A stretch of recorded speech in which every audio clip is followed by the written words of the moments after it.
Reka twongere dushime Imana yemeye kubana natwe muri aka kanya, tukaba tugiye kwigana ijambo ryayo kuri uyu munsi wa none. Ubutumwa bwiza nk'uko bwanditswe na Marko nicyo cyigisho turi kwigira hamwe muri iki gihembwe. Iki cyumweru rero dufite insanganyamatsiko ivuga ngo iminsi y'imperuka. Iminsi y'imperuka niyo nsanganyamatsiko dufite muri iki cyumweru.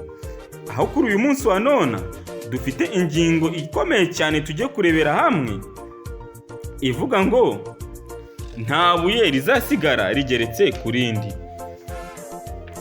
Icyo kwibukwa kiraboneka mu butumwa bwiza nk'uko bwanditswe na Marko, igice cyaho cya 13, umurongo wa 26 ndetse n'uwa 27. Ubwo nibwo bazabona umwana w'umuntu aje mu bicu, afite ubushobozi bwinshi n'ubwiza. Azatuma abamarayika ateranya intore ze mu birere bine, uhereye ku mpera y'isi ukageza ku mpera y'ijuru. Aya niyo magambo y'icyo kwibukwa turi kurebera hamwe cyane muri iki cyumweru cya none. Reka mbere ko tujya mbere mu cyigisho cy'uyu munsi, dusenga Imana. Data wa twese uri mu ijuru, turagushimye, turaguhimbaje, turagushimiye kuri umuremyi wacu, tugushimye ukomeje kubana natwe. Tukaba tugiye kwigana ingingo y'uyu munsi. Turakwinginze kugira ngo Mwuka wawe wera azabane natwe, nibyo dusabiye ubuntu mu izina rya Yesu Kristo umwami wacu, amen. Aha rero ingingo y'uyu munsi iravuga ngo nta buye rizasigara rigeretse ku rindi. Ariko reka dusome muri Marko igice cya 13, umurongo wa mbere tugeze ku murongo wa 13. Ibimenyetso byerekana kurimbuka ku Yerusalemu no kugaruka kwa Yesu. Avuye mu rusengero, umwe mu bigishwa be aramubwira ati, mbega amabuye, mbega imyubakire, mbese aho mwigisha urirebera? Yesu aramubaza ati, urareba iyi myubakire minini?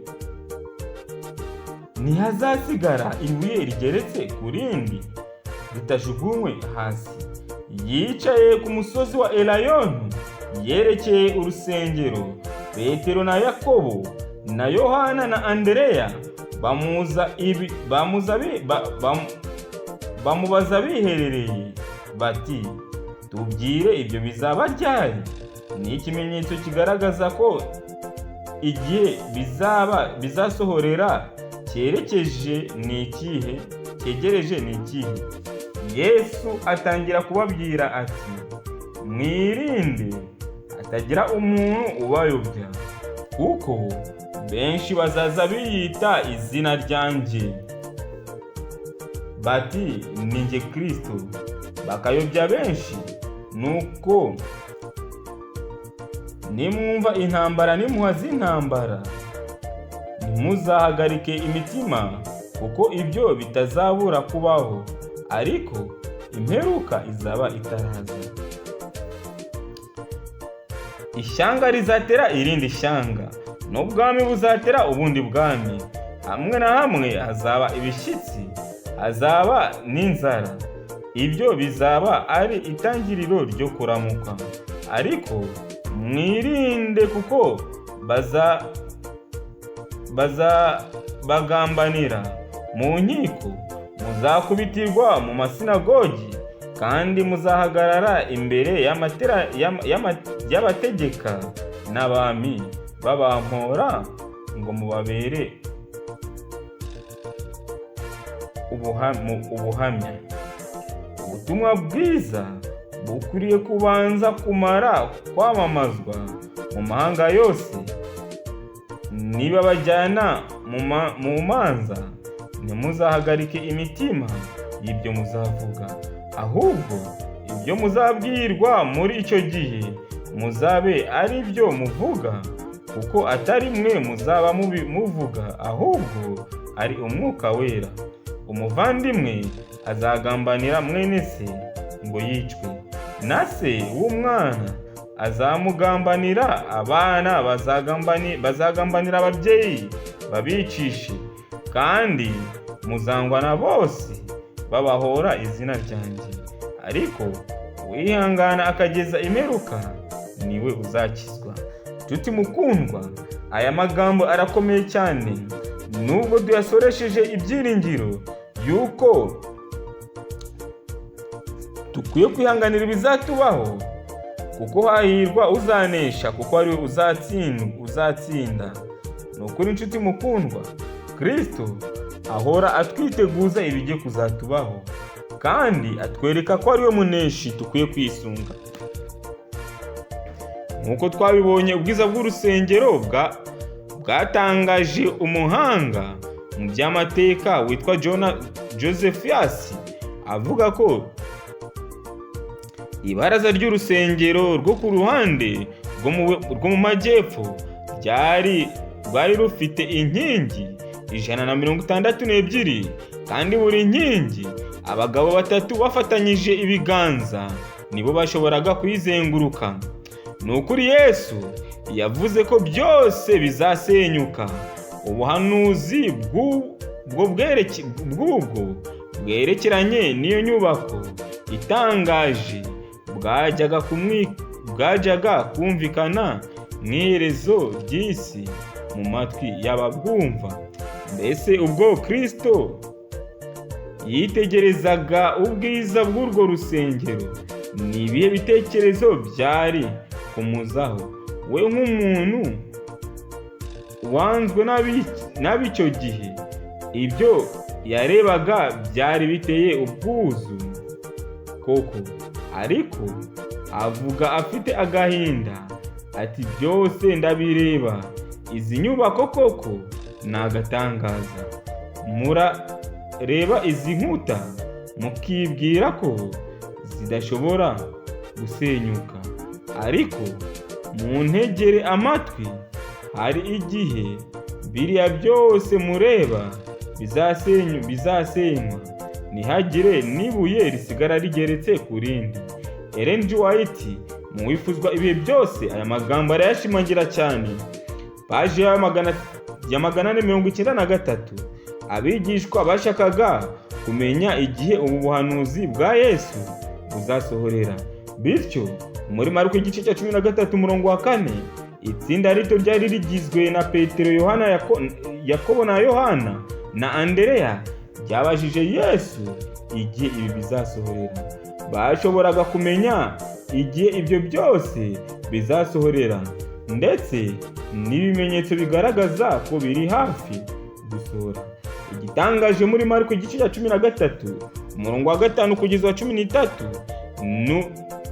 nuko Yesu atamaze umwanya muremure asobanura ibyo kurimbuka kwa Yerusalemu, ahubwo yamaze umwanya muremure aburira abigishwa be ibyerekeranye n'icyo bakwiriye kwitega mu murimo wabo wo guhanga itorero rya mbere rya Gikristo. Ntabwo byajyaga kuborohera. Mu by'ukuri bagombaga gutotezwa, bagacirwa urubanza, ndetse bamwe bakicwa. Ariko muri ibyo byose Yesu agaragaza ko igihe kitarasohora. Ntabwo bagombaga gukangwa n'ibiteye ubwoba. Nanone kandi Mwuka Wera yajyaga kubaha amagambo yo kuvuga mu gihe gikwiriye, ndetse n'igihe umuryango n'inshuti babaretse. Nshuti mukundwa, natwe muri iki gihe kiri kuza imbere turimo turasatira igihe gisoza amateka y'isi, aho abizeye Kristo by'ukuri bazarenganywa, bazangwa n'abo kuri n'ab'isi. Ariko ndakubwiza ukuri yuko Kristo azaba yaratwiteguriye neza uko tuzaba muri ibyo bihe. Ubwo tuzaba turi mu manza, tuzaba turi mu nkiko, Kristo ubwe azaba yaraduteguriye ibyo tuzaba tuvuga imbere y'abakomeye. Ibyo twazirikana muri aya magambo y'intangiriro mu buhanuzi bwa Yesu, nuko ubwoko bw'Imana butari bukwiriye gukangwa n'ibiteye ubwoba ndetse n'ibigeragezo. Bugomba kuba maso, kuko Umwuka w'Imana agiye kubayobora akabakura mu bihe bikomeye. Nshuti mukundwa, Kristo yiteguye kuzakura abana be mu bihe bikomeye turi gusatira muri iki gihe cya none. Kristo ariteguye kuturwanirira. Nshuti mukundwa, ndakubwiza ukuri yuko mu gukurikira Kristo duhura n'ibigeragezo byinshi cyane. Dukwiye kwitega ko tukwiye guhura n'ibigeragezo byinshi bikomeye, ariko amagambo y'ibyiringiro tukwiye kuzirikana nuko ko turushaho guhura n'ibigeragezo tukabinyuraho, nitwo tubarushaho no gukomera muri Kristo Yesu. Kristo rero ahora ari iruhande rwacu. Reka twemere duce bugufi, twigire ku birenge bya Kristo. Icyo ni cyo ngusabiye, nanjye nisabira muri aka kanya, mu izina rya Yesu Kristo umwami wacu. Amen. Reka dusenge Imana dusoza iki cyigisho. Data twese uri mu ijuru, turongeye turagushimiye, turaguhimbaje ko wakomeje kubana natwe ukaturinda. Tumaje kwiga amagambo akomeye, tumaje kwiga uburyo Kristo yaburiye abigishwa be ibigiye kuzaba mu gihe kiri imbere, kandi mu by'ukuri akabereka nuko bakwiye kwifata mu gihe kiri imbere. Natwe rero tukwiye kwigira kuri Kristo, bityo tukabasha kugira icyo tumwigiraho. Turakwinginze rero Umwuka Wera kugira ngo ubane natwe mu bihe bikomeye biri imbere, tujye turushaho kukwigiraho. Nibyo dusabiye ubuntu mu izina rya Yesu Kristo umwami wacu. Amen.